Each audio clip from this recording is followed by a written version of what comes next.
Up. Up ya. Pero parang mahina eh. Dahil gagawin ngayon itong Toyota Vios. Bigla na lang tumirik sa daan. So biglang namatay yung makina while driving. Tinuwing na to dito sa atin ano. So meron na rin naggumalaw dito. Ayan. So ito yung mga nabaklas nila. Nagpalit sila ng fuel pump assembly. Pero hindi pa rin under yung makina no. So ganun pa rin. So nakikita natin dito sa kanyang tangke. Ayan. So ito yung mga baklas-baklas na. So yung gamit natin itong G5 circuit tester natin. I-check natin yung supply ng fuel pump no, supply voltage kasi pag kulang, kailangan may babasa tayo ng positive at saka negative dito kapag in-start na natin yung sasakyan. So ito makikita natin meron siya green, ibig sabihin negative yan. Ito yung para sa positive. So kailangan pag in-start natin yung sasakyan, dapat may babasa tayo dito na positive. Sige ba, ipasuy ako. Opya. Sige, isa pa. Yan. Opya. So habang ni-start no, merong positive, ibig sabihin okay yung supply ng pump no, okay yung papunta dito. Dito gamit itong G5 circuit tester natin, nalaman na natin kagad natin na meron siyang supply voltage papunta dun sa pump no. Ang gagawin naman natin, so titingnan natin dito kung meron siyang supply na. Tatanggalin lang natin to. So ito yung kanyang supply ng fuel. Start natin yung sasakyan, titingnan natin dito kung may nalabas na fuel. Kasi kung wala, ibig sabihin may problema yung pump natin kasi meron siyang supply voltage eh. So ito na yung ating lagayan ano. Sige, start. Sige pa.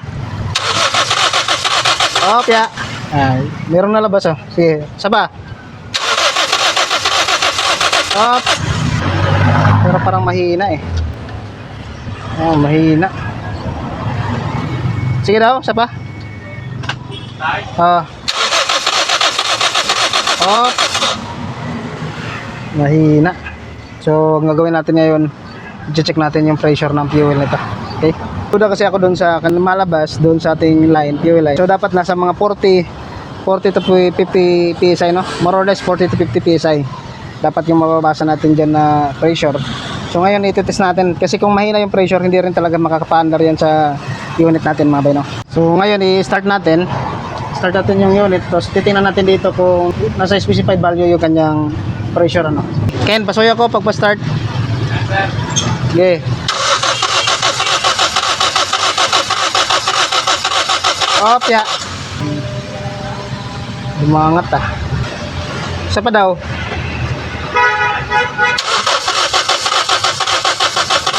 Up. Yun, fast forward tayo mga bay. So dito ay nag-decide na ako na papalitan natin yung fuel pump assembly. Dahil kita naman natin na wala siyang pressure na nabubuo dun sa kanyang fuel lines. Kaya yun yung cause kung bakit ayaw niyang umandar. So nakabit na natin yung bagong fuel pump. So titesting natin ngayon kung meron na bang pressure. Up, up.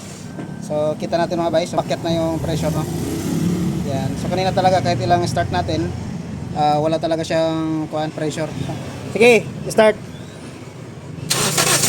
Uy! Yun na. Mandar. Mandar. Tama yung sinabi ko kanina, nasa mga 40 to 56 PSI. Yan yung ating pressure mga bayang. Off daw, pa-off. So, pag naka-off yung ating switch, nasa mga more or less 40 PSI, no? More than. So, start. Yun, no? One click. Ayos. Yan, so yung kasama natin ngayon si Kenneth. What's up mga bay? So yung nagbaklas ng fuel pump natin. Nagkabit ng fuel pump. Tingnan natin kung okay na ba yung ginawa niya. What? May problema ba or wala. Titingnan natin kung goods ba.